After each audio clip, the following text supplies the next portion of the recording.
I met Brian at one of the wood shows, and he has these amazing what do you call it? Skin on frame. Skin on frame boats. They're amazingly light.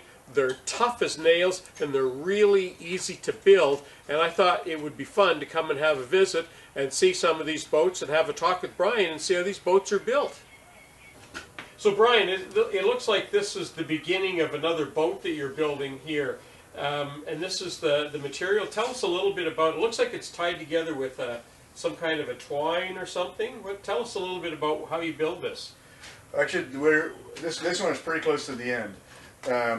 And yes, it's what I've got here is I've got a frame of yellow cedar, which is this stuff, and the floors are here are red cedar. And in this particular boat, I'm putting the inwales, the gunwales, I'm making them out of fir.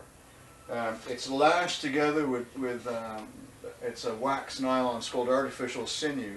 It's incredibly tough stuff. I mean, there's no way I can break it. So this is the lashing right here, and it's like I said, it's a wax nylon, and it's. I was told it was 200-pound test. I'm not sure. I'm more likely to give it a 100-pound test, but basically it means that this piece of this rib here is lashed onto the floor is lashed onto the rib with 400 pounds of strength, which is much stronger than it would be if it were nailed or glued. Oh. Because only the surface areas would be glued, and the nail has a shear strength of 150 pounds. So this is much stronger. So what's the benefit of having this artificial sinew that lashes the boat together? Basically, it's a real easy way of building a boat, and it's a real tough way of building the boat. And on top of that, the boat remains flexible. It's like a gazelle in the water. If you see shots of the boat floating, it's a part of the water. It's not a stranger to it. It's not forcing the water to do what it wants. It's just enjoying where it is. So Brian, I'm pretty impressed with this whole boat. How do you supply these boats? You build these boats for people, or do you sell plans or boats or material? How does that work?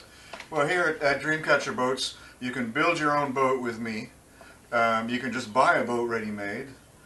You can buy the kit for the entire boat, everything but the wood. It comes in a little bag like that, and you have everything you need to build a boat except for the wood, because if you happen to be in Tasmania, yeah. You're not likely to want me to ship you 16-foot pieces of lumber, right? Right. But you've got plenty of wood where you walk. But if I lived in Tasmania, could you just sell me the plans, for example? Absolutely. You can download the video and the plans from the website on the net, dreamcatcherboats.com. Wow. So I wonder about this skin material. You tell me, let's have a look at a boat with a skin on. I know you've got one over here, but tell me a little bit about this material that you're putting on. You said that was, well, tell me about the skin. Well, like I said, it's ballistic nylon. They make bulletproof vests and flak jackets out of it. You can't hurt the stuff. You just can't hurt this stuff. Barnacles, oysters, dogs, cats, sticks, kids. I've hit everything. Gravel, mud, sand. So you can drag this boat up on a rocky beach and you don't have to worry about it puncturing? Absolutely not. No. Wow. And on top of that, it's ripstop. So even if you do manage to put a hole in it, which is not likely, I haven't seen it happen yet. I've been using this stuff for 15 years. Wow. Right? Even if you did manage to put a hole in this thing, you would never be able to pull it apart anymore. So, you know, if you're worried about it, for the first couple of years, I used to bring duct tape along with me when I went paddling. But for many years now, I haven't. You don't even do that now, I bet. I just don't even think about it. Wow. I'm just glad to jump in the boat and take off. You know, away we go, and then life is good. Yeah.